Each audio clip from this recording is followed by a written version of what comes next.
Welcome. We are the Ministry of the Real Truth, and this possibly will be a very short video looking at a certain book named 1000 Mythological Characters Briefly Described, edited with introduction by Edward S Ellis. It's basically a dictionary or encyclopedia of 1000 mythical characters throughout ancient history.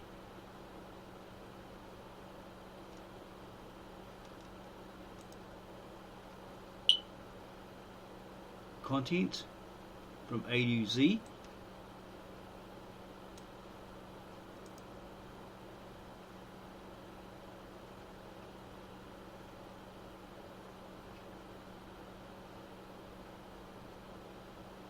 Introduction.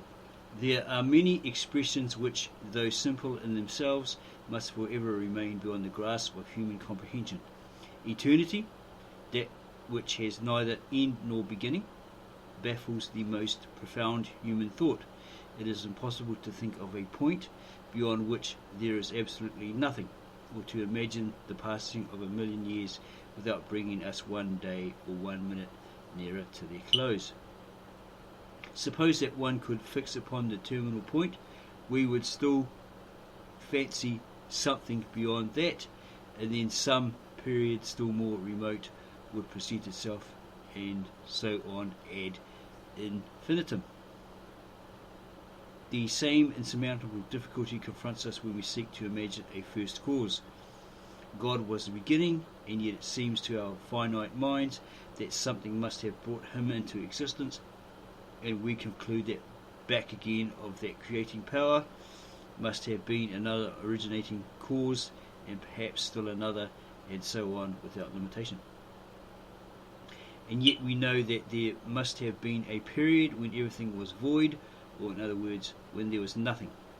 In the awful grandeur of that loneliness, desolation and chaos, God, we know, however, existed and called the universe into being.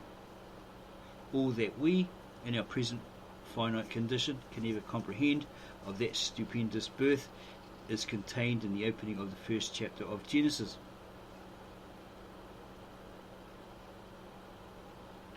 That is the story of creation as told by God himself to his chosen people, the Hebrews, they alone being selected from the nations, then existing upon the earth to receive the wonderful revelation. Every people, no matter how degraded and sunken in barbarism, has some perception, some explanation of, and a more or less well-grounded belief in a first cause. Far back among the mists of antiquity, at the remotest beginnings of the shadowy centuries, sits enthroned a being who in his infinite might and power brought mankind, the universe, and all animate and inanimate things into existence, and who rewards those of his children who do his will, and punishes those who disobey his commands. That will, as interpreted by believers, is as various in its application to the conduct of man as are the standards of right and wrong among the civilized and even among the barbarous nations of today. What is virtue with one is vice with the other, as beauty and ugliness of form or feature, being relative terms, are opposites with many different peoples. Since the Greeks and Romans were not among those who received the divine story of creation, they were forced to devise a theory to explain their own existence and account for the origin of all things. The foundation of this theory lay in the marvellous phenomena of nature around them, the growth of the mighty tree from the tiny seed, the bursting bud and blossom, the changing hues and fragrance of flowers, the alternation of day and night, the flash of the rock rending lightning, the rage of the tempest, the flow of the rivers, the towering mountains, the lovely valleys, dew, rain, the clouds, and the ever-shifting panorama on every hand. The majestic sweep of the blazing worlds through space, all these pointed unerringly to a first cause, which originally launched them into being and maintains the constant order of things and the miraculous procession of the planets and the orderly succession of the seasons in obedience to laws that know no change.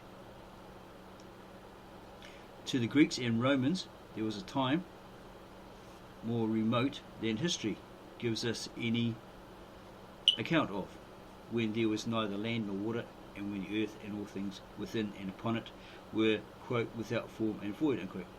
Over that misty, nebulous mixing and mingling brooded the god Chaos, who shared his throne with Nox, the goddess of night.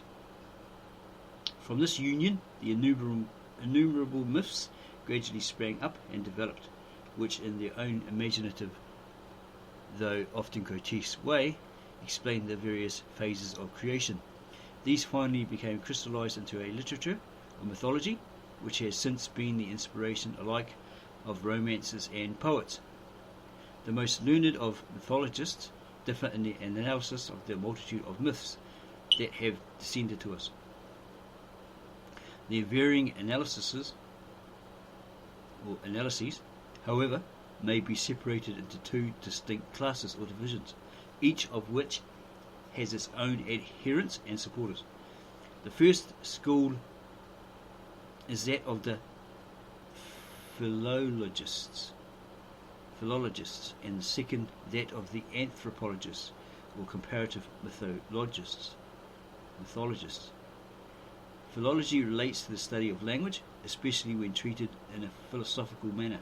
The school maintains that the myths had their origin in a, quote, disease of the language, as the pearl is a result of a disease of the oyster, unquote. The key, therefore, to all mythologies, they say, is found in language. The names originally applied to the gods generally referred to the phenomena of the clouds, winds, rain, sunshine, etc. Latin, Greek, and Sanskrit, the great languages of antiquity, they demonstrate, had their foundation in a single source which is still older. As further proof of their position, they point to the similarity in the most ordinary words in the various languages of the same family, and show that they have undergone few or very trifling changes.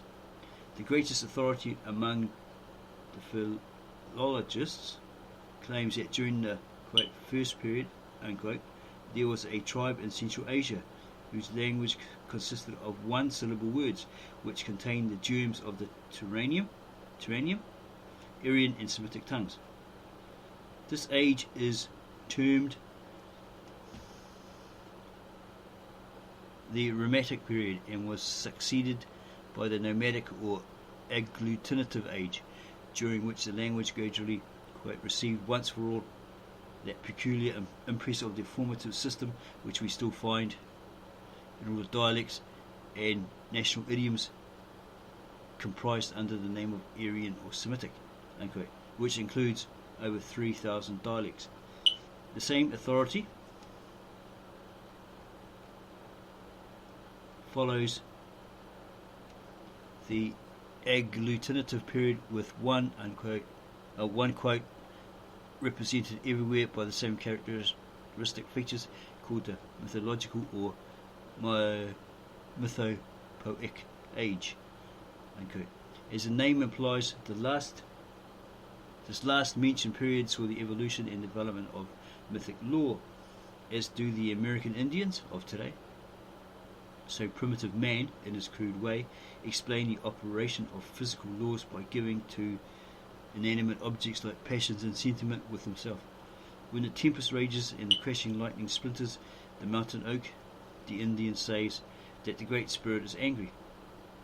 When nature becomes serene and calm, the Great Spirit is pleased.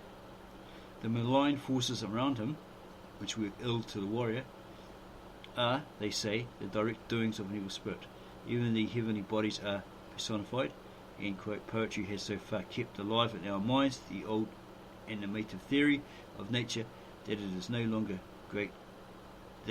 great effort in us to fancy the water spout a huge giant or sea monster, and to depict in what we call appropriate metaphor its march across the field of ocean, unquote. Since the names of the Greek heroes and gods show a general correspondence with a Sanskrit appellation or appellations of physical things, it is comparatively easy to understand many of the first fancies and reflections of the earliest men who ever lived. It is the argument of the philologists that these fancies and reflections settled into definite shape in that.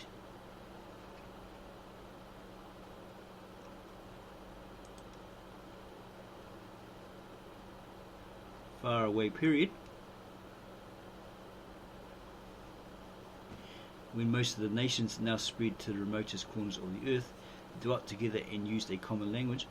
Following the gradual scattering of the single unified people, the language became sensitive to the change, many words not only losing their original meaning, but in some instances acquiring an opposite significance. Other words, again, in the course of time, were utterly lost. Quote, as long as such personified beings as the heaven or the sun are consciously talked of in mythic language, the meaning of the legends is open to no question, and the action ascribed to them will, as a rule, be natural and appropriate. Unquote. The time came, however, when these names were considered simply as applying to heroes or deities, and amid the jumbles and confusion of the succeeding ages, it became well nigh impossible to trace the myths back to their original sources and meanings.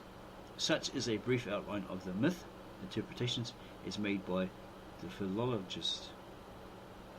Anthropology may be defined as a study of man, considered in his entire nature, in explaining mythology.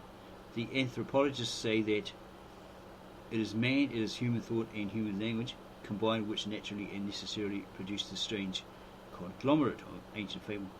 Instead, therefore, of seeking the source of myths in language, the second class find it in the condition of thought through which all races have passed. The argument of the anthropologist is that while all nations have come from one parent stock, as is claimed also by the philologists, yet the various peoples in their primitive or savage state have passed through a like low intellectual condition and growth.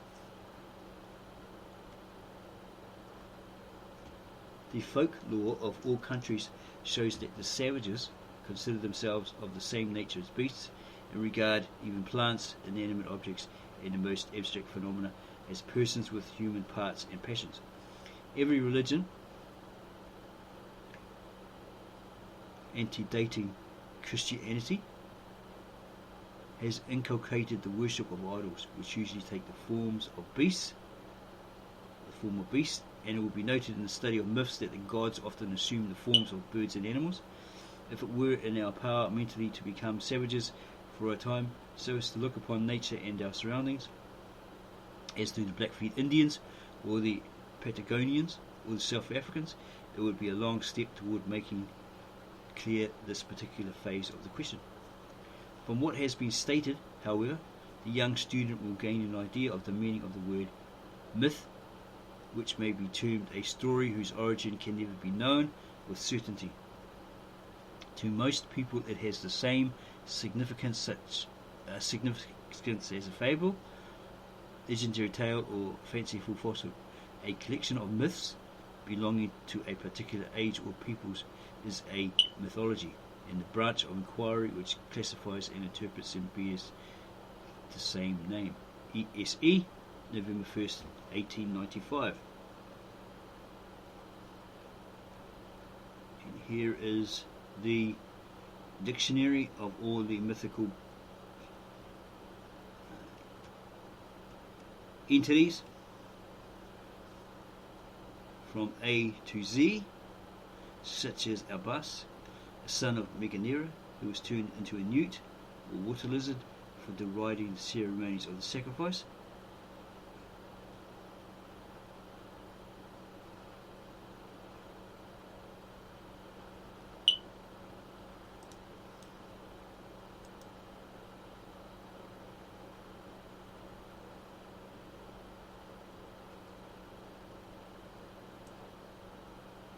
One here you might be familiar with. Achilles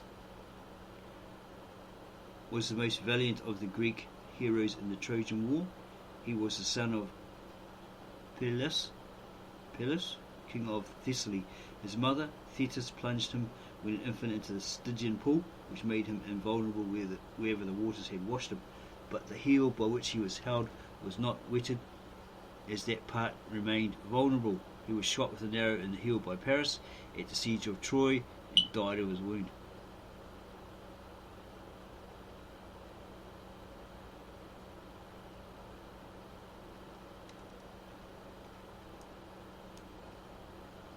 Adonis, the beautiful attendant of Venus who held her train, he was killed by a boar, that's a wild pig.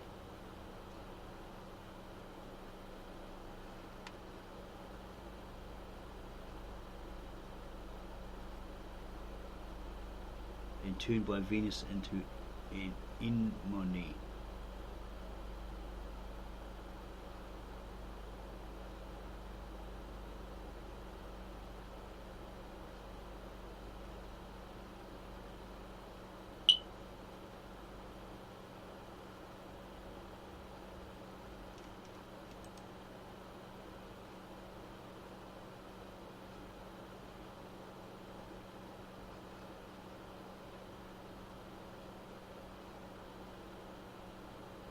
Amazons were a native of women soldiers who lived in Scythia.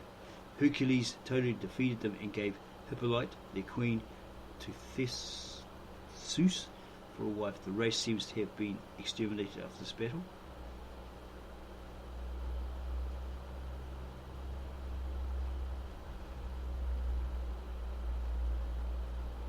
Ajax was one of the bravest of the Greek warriors in the Trojan War. His father was Telamon and his mother Eryboea. Some writers say that he was killed by Ulysses, others aver that he was slain by Paris, while others again assert that he went mad after being defeated by Ulysses and killed himself. Another Ajax, son of Oileus, also took prominent part in the Trojan War. And there will be many more throughout this book that you may be familiar with. Apollo,